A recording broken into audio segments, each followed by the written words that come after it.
Hi there. One of the things that I have really enjoyed doing over the last several years is working on our family genealogy, on my family genealogy specifically. And it's just been an amazing ride, and I have learned so much about my background and how life was, of course, way back in the day, and that's really been one of the pleasant surprises. A lot of people start ancestry work just to see, who they're related to, if they can find anybody famous in their background. And everybody has, a lot of famous people in their background, I believe.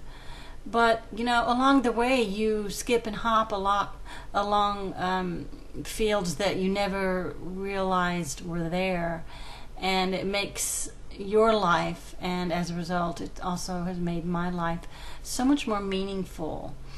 I'm here today because of all those people in my background that have had their ups and downs, and doing the ancestry work on ancestry.com has just been very, very fulfilling.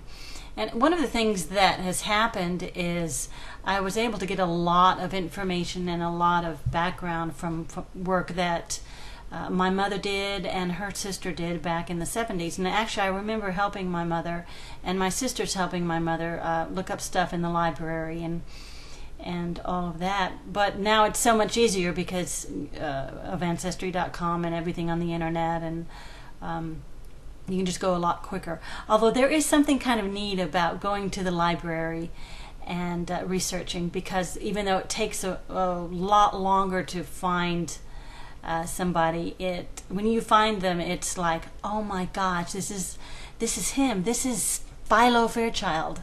It was really fantastic feeling, and you do get that feeling with Ancestry.com, but I don't think it's quite as neat as it is when you're actually in a library and turning the pages and turning the microfiche and finding your ancestor and stories about him.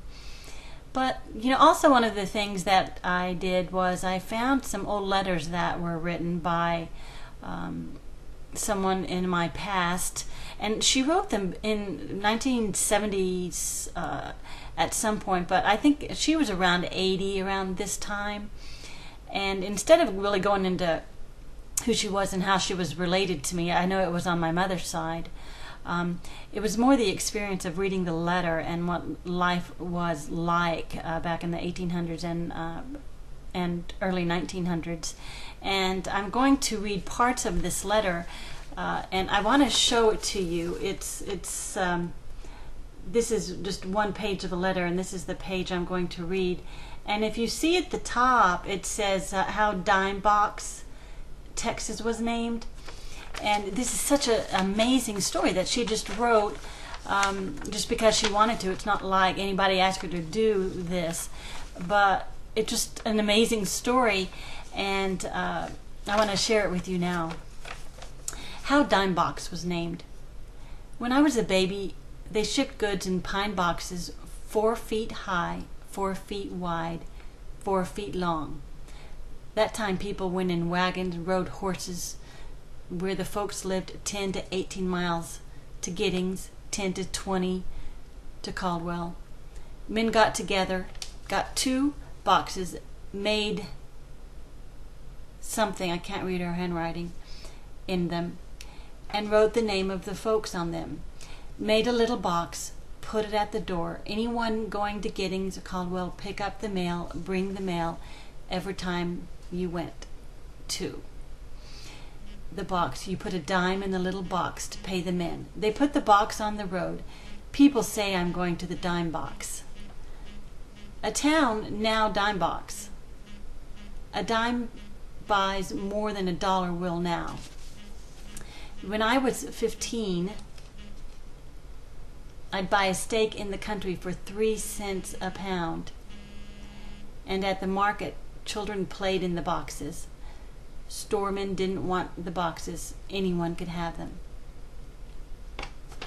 So, as you can tell, it was difficult for me to read that because there were absolutely no periods on this page, and that's okay.